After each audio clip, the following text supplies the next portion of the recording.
Hi everyone, তোমাদের সকলকে স্বাগত জানাই টিন্স বাডি অরুণিমা চ্যানেলে। আজকে ক্লাস 8-এর চ্যাপ্টার 6-এর পেজ 184-এর যে প্রশ্ন আছে তোমাদের বইতে সেটা নিয়ে আলোচনা করব। সেটি প্রশ্নটা হলো কোষ অঙ্গাণু কোনটা কোথায় থাকে। প্রথমটা হলো প্রাণী ও উদ্ভিদ উভয় কোষে কোন কোষ অঙ্গাণুগুলো থাকে, আর প্রাণী কোষে নেই অথচ উদ্ভিদ কোষে আছে সেগুলো কোনগুলো। চলো প্রথমটা দেখে নিই। প্রাণী ও উদ্ভিদ উভয় কোষেই যেটা থাকে সেগুলো হলো কোষ পর্দা, সাইটোপ্লাজম, নিউক্লিয়াস, গলজি বস্তু বা গলগি বস্তু, এন্ডোপ্লাজমিক রেটিকুলাম, রাইবোজোম, মাইটোকন্ড্রিয়া, এগুলো। মানে এটা উদ্ভিদ কোষেও থাকে, প্রাণী কোষেও থাকে। আর শুধু প্রাণী কোষে নেই, প্রাণী কোষে থাকে না, উদ্ভিদ কোষে থাকে। সেটা কোনটা? প্লাস্টিড, যেমন ক্লোরোপ্লাস্টিড, ক্রোমোপ্লাস্টিড, লিউকোপ্লাস্টিড।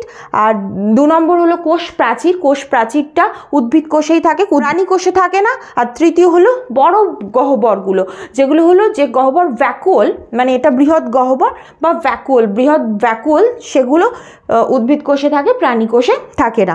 এবার যদি এখান থেকে আরো একটা প্রশ্ন হতে পারে সেটাও বলে দিচ্ছি।